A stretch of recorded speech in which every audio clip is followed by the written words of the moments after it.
Oh ya, silakan Bu. Ibu Ida ya terakhir. Ya, Assalamualaikum Ustadz. Waalaikumsalam Saya mau warahmatullahi Bismillah, wabarakatuh. saya mau nanyakan tentang apakah ada hadis sahih yang mengatakan tentang tanda-tanda kematian bagi orang-orang soleh. Saya pernah dapat broadcast juga kalau misalnya ada beberapa tanda kematian yang diberikan pada orang-orang soleh.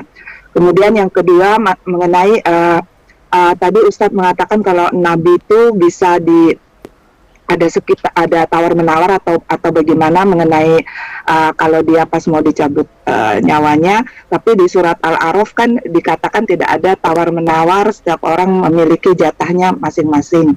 Nah, apakah surat Al-A'raf itu tidak tidak berfungsi untuk para nabi, dan apakah Rasulullah juga sempat melakukan tawar menawar tersebut? Terima kasih.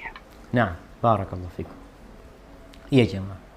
Berkaitan dengan apakah ada hadis sahih yang menjelaskan jadi orang soleh itu udah tahu kalau dia mau mati nanti ada tanda-tanda insya Allah mati 3 hari lagi ya, mati 10 hari lagi, atau ada yang mengatakan orang soleh itu 40 hari sebelum mati sudah mulai tahu kalau dia akan mati.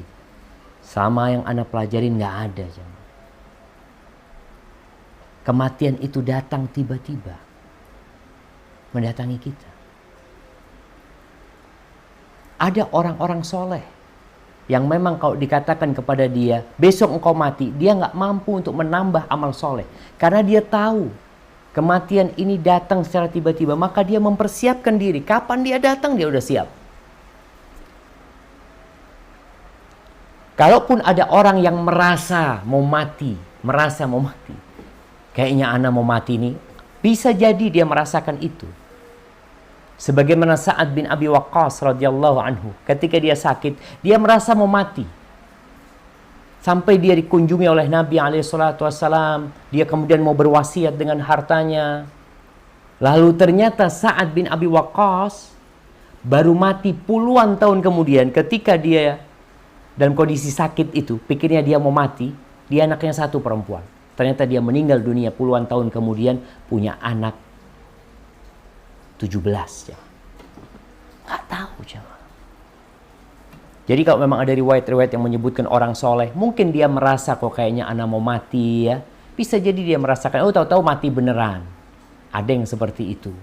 Tapi kalau tanda-tanda yang disebutkan dalam hadis-hadis sahih, wallahu a'lam bishawab, Anda nggak pernah tahu. Adapun berkaitan dengan surat Al-A'raf, ayat berapa tadi? Nah, 34 kayaknya Ustadz, saya lupa.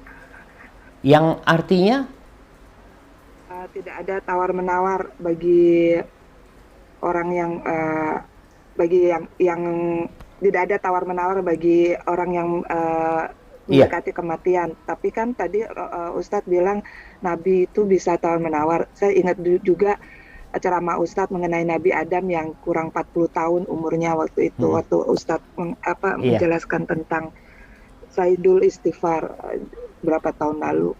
Nah, dia harusnya sudah meninggal, tapi dia tidak tahu kalau dia tuh lupa dia dipotong umurnya 40 tahun. Kalau nggak salah Nabi. Iya, siap. Jadi ya bagaimana hubungannya dengan para nabi itu tidak akan meninggal kecuali dikasih penawaran. Ya, kalau yang di surat Al-A'raf ayat betul 34 Ibu sebutkan walikulli ummatin ajal. Setiap umat itu ada ajalnya, ada batasan setiap umat itu. Fa idza jaa ajaluhum la yastakhiruna sa'atan wa la yastaqdimun. Ya, kalau sudah datang ajalnya selesai sudah, dia nggak bisa nawar mau maju, mau mundur, nggak bisa. Nah, ini secara umum seperti itu. Tapi hadis yang disampaikan oleh Nabi SAW bahwa setiap nabi tidak ada yang meninggal kecuali dikasih penawaran, itu penghususan buat para nabi. Dan ayat ini umum, umat secara umum. Dan kita tahu para nabi pun dia itu nanti akan sesuai ajalnya. Seperti Nabi Musa alaihissalam. Ketika dia nggak mau mati, ditawarin kau. Engkau mau mati berapa tahun lagi? Silahkan. Tapi akhirnya Nabi Musa alaihissalam memilih mati hari itu juga. Namun ini sebagai penghormatan, penghargaan, kemuliaan dari Allah Azza wa Jalla untuk para nabi. Sehingga mereka menjadi orang-orang pilihan Allah yang tahu sampai mati pun masih dalam pengawasan Allah Azza wa Jalla. Hadza wallahu alam bisawab. Seperti itu, Ibu. Jadi itu untuk para nabi, tapi ya ajal mereka tetap sesuai dengan yang Allah sudah tetapkan.